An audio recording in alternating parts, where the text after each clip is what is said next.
हे प्रिय भक्तों, आप सभी को आषाढ़ मास के गुप्त नवरात्रि की ढेर सारी शुभकामनाएं। नवरात्रि साल में कुल 4 बार मनाई जाती है। 2 बार गुप्त नवरात्रि और 2 बार सामान्य नवरात्रि। इसमें चैत्र और शारदीय नवरात्रि ज़्यादा प्रसिद्ध है। इसके अलावा माघ और आषाढ़ में गुप्त नवरात्रि भी मनाई जाती है।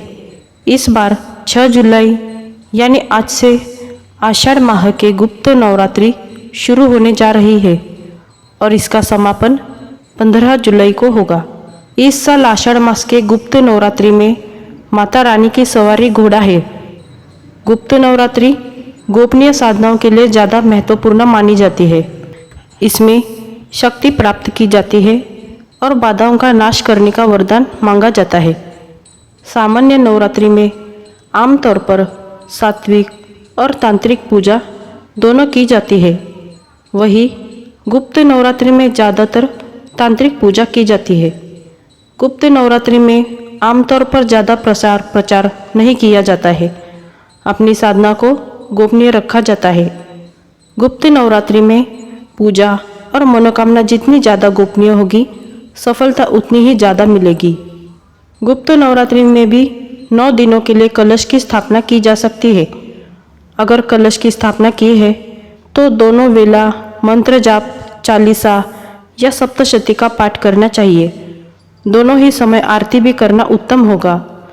देवी को दोनों वेला भोग भी लगाए। सबसे सरल और उत्तम भोग है लौंग और बताशा। माँ के लिए लाल फूल सर्वोत्तम होता है, लेकिन उन्हें आँख, मदार, दूब और तुलसी बिल्कुल न चढ़ाए। पूरे 9 दिन अपना खान पान और आहार सात्विक रखें। शीघ्र रोजगार के लिए उपाय। देवी के समक्ष घी का दीपक जलाए, 9 बताशे ले और हर बताशे पर 2 लौंग रखें। अब सारे बताशे एक एक करके देवी को अर्पित करें। यह प्रयोग नवरात्रि की किसी भी रात्रि को किया जा सकता है। शीघ्र विवाह के लिए उपाय। देवी के समक्ष रोज एक घी का दीपक जलाए। इसके बाद उनको रोज लाल फूलों की माला अर्पित करें। शीघ्र विवाह की प्रार्थना करें। यह प्रयोग नवरात्रि की हर रात्रि को करें तो उत्तम होगा। धन प्राप्ति के लिए उपाय। आषाढ़ की पूरी गुप्त नवरात्रि में मध्य रात्रि को माँ लक्ष्मी की उपासना करें। उनके सामने घी का दीपक जलाकर श्री सुक्तम का पाठ करें। पूरी नवरात्रि में सात्विक रहने का प्रयास करें। नवरात्रि के 9 दिनों विधि विधान से माँ दुर्गा की उपासना की जाती है। इसी के साथ दुर्गा सप्तशती के पाठ करने का भी विधान है। दुर्गा सप्तशती में कुल 13 अध्याय है, जिसमें माँ अम्बे की महिमा बताई गई है। माना जाता है कि इसका विधि विधान से पाठ करने से शुभ फल की प्राप्ति होती है। लेकिन नवरात्रि में इसका पाठ करते समय कुछ बातों का विशेष ध्यान रखने की ज़रूरत है, जो इस प्रकार है। दुर्गा सप्तशती का पाठ करने से पहले गणेश जी का पूजन अवश्य कर ले। अगर आपने घर में कलश की स्थापना की हुई है तो सबसे पहले उसका पूजन भी जरूर कर ले। श्री दुर्गा सप्तशती की पुस्तक को शुद्ध आसन पर लाल कपड़े में बिछाकर रखें। इसका विधि पूर्वक कुमकुम, चावल और पुष्प से पूजन करें। इसके बाद चंदन या रौली का तिलक लगाकर पूर्व दिशा की तरफ मुख करके बैठे। बैठने के बाद 4 बार आचमन करें। फिर दुर्गा सप्तशती का पाठ प्रारंभ करें। दुर्गा सप्तशती का पाठ शुरू करने से पहले और बाद में ओम ऐं ह्रीं क्लीं चामुंडाय विच्चे का पाठ जरूर करना चाहिए। पाठ करने के बाद माँ दुर्गा से क्षमा जरूर मांगे।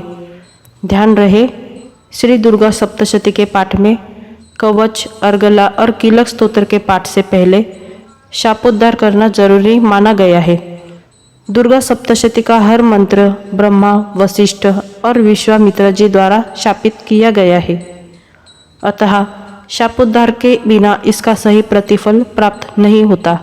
अगर एक दिन में दुर्गा सप्तशती का पूरा पाठ कर पाना संभव ना हो तो इस विधि से हर एक दिन करें पाठ।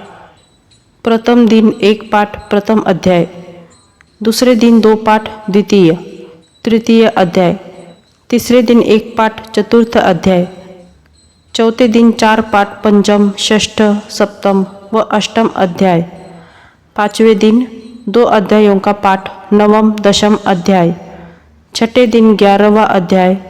सातवें दिन 2 पाठ द्वादश एवं त्रयोदश अध्याय करके एक आवृत्ति सप्तशती की होती है।